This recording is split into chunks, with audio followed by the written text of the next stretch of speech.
Isa, dalawa, tatlo. Ayan o. Nagkakasama sila.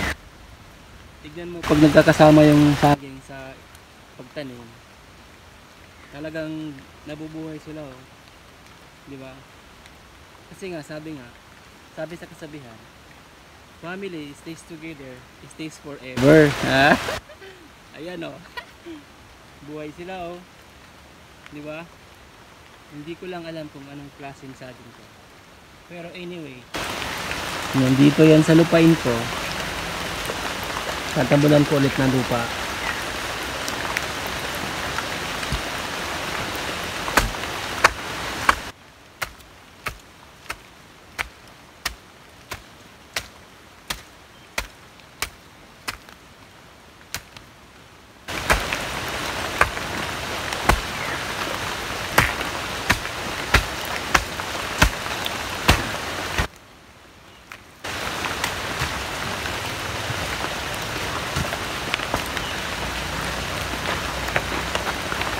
Ganda talaga pag tinanim mo yung saging sama-sama.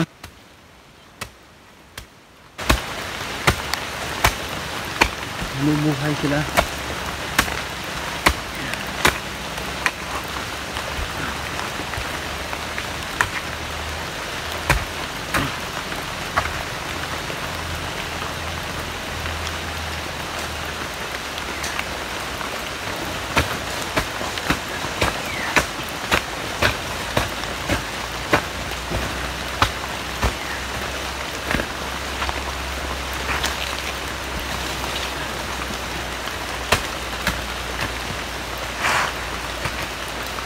May mga pinya din malapit sa akin. Ang maganda.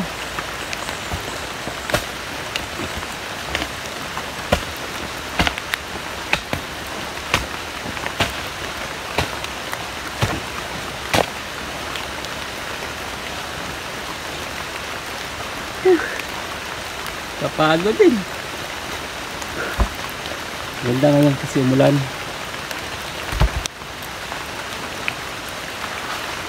Fertile ang lupa sa Pilipinas.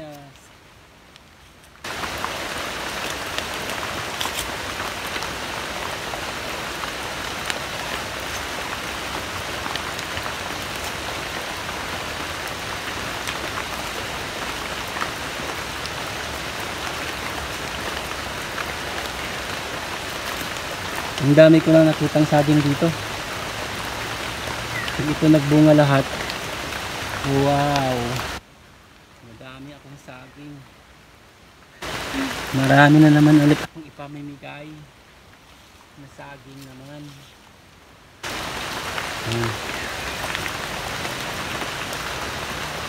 Gali yung isa. Ano? Lahan na.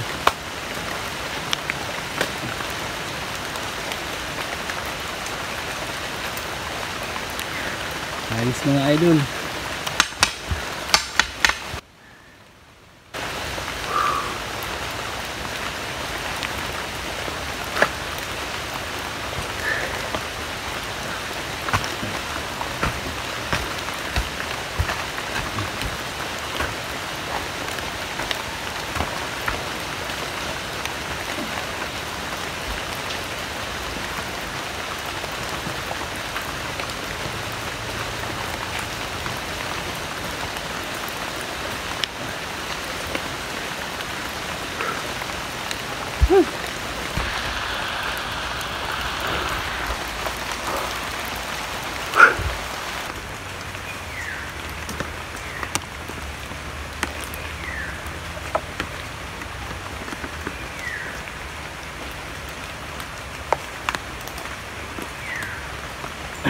Break muna ako, break. Nagdala na akong thermos. Ayan. Tapos nagdala akong tasa.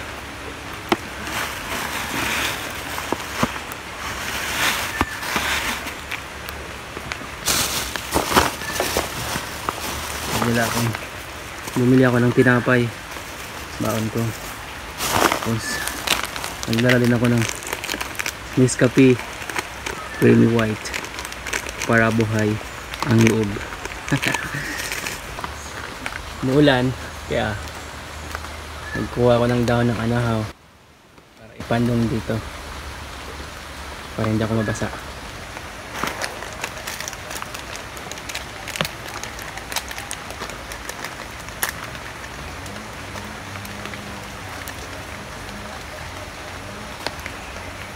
May nagpuputo ng kahoy dun malayo.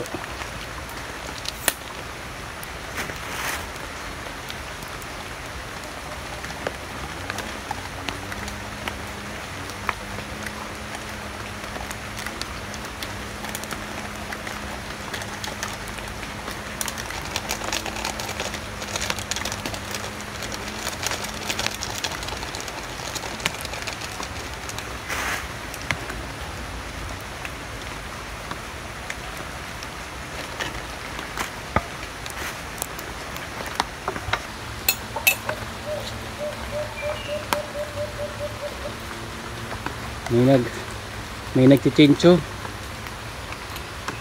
dun sa malayo na.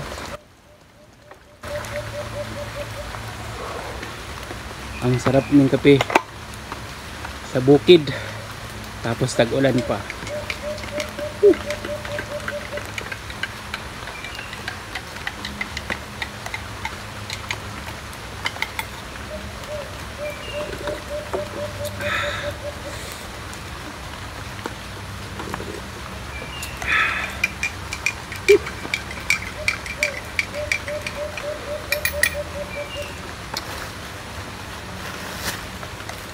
Tinapay.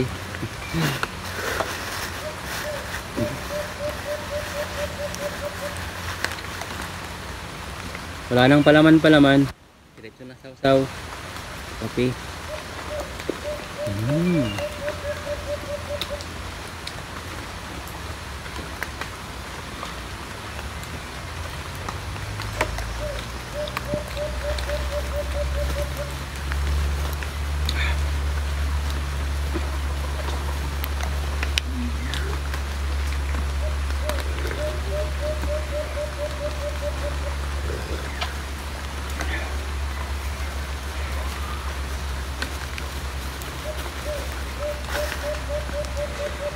Sa Bicol, pandiago ang tawag sa tinapay natin.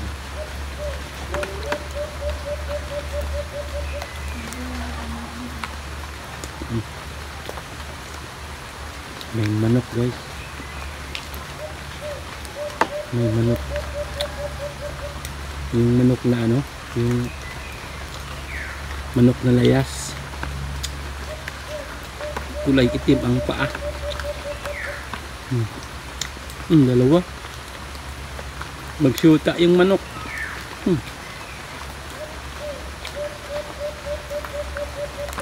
Nagaling nga ano.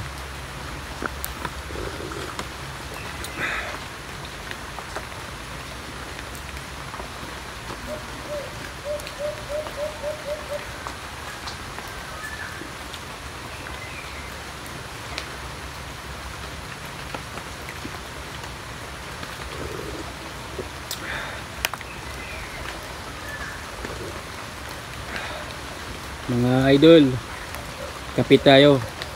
Good morning. Mga alas 8 pa siguro ng umaga ngayon. Pumunta ako dito kasi umulan. Gusto ko ma-witness yung mabasa ang aking mga saging sa ulan. Yan, tinignan ko na. Nabasa nga silang lahat. Tsak ako mga idol, mabubuhay na ang mga yon.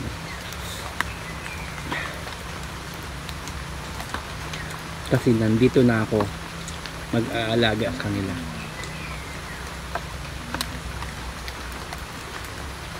Dati pa yung mga tanim dito, yung may-ari ng lupa na to dati, marami siyang tinanim ng dami-dami. Ang bait-bait ng kalooban ng pamilya may-ari ng lupa nito dati. Ang daming tinanim.